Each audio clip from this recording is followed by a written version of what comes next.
There has been some technology that's come into the vehicle. We've got stability control systems now, 2-mode suspension. We have race and street settings, a lot of things like that. A beautiful 7-inch LCD screen, or TFT screen they call it, 8-inch, a lot of cool technology. But what this car hasn't forgotten that it's a Viper. So it's an emotional machine. It's gorgeous. It was designed to really make grown-ups kind of weak at the knees.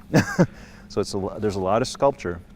But as is true with every SRT product, everything has a purpose. Every scoop, the brake ducts, exhausters, cold air intake for the engine, whether it's shaped for downforce, the beauty and the downforce work together to create something that truly is about form and function.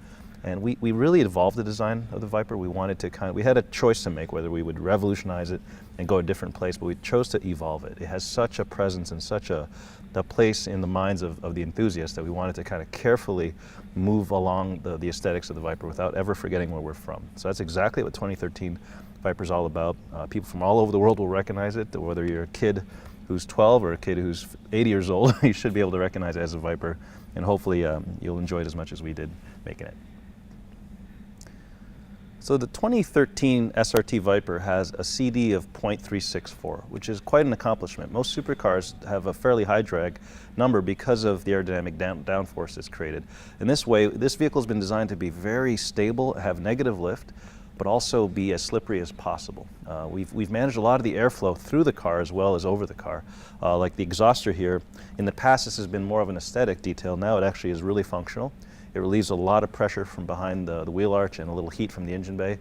We have another wonderful detail here. This is actually a differential cooling duct, which captures a little bit of air that races on the body side of the car, puts it down, not only cooling the differential, but also creating a little bit more pressure to evacuate air underneath the car. This detail here is actually, again, another wheelhouse exhauster that is functional, that relieves pressure.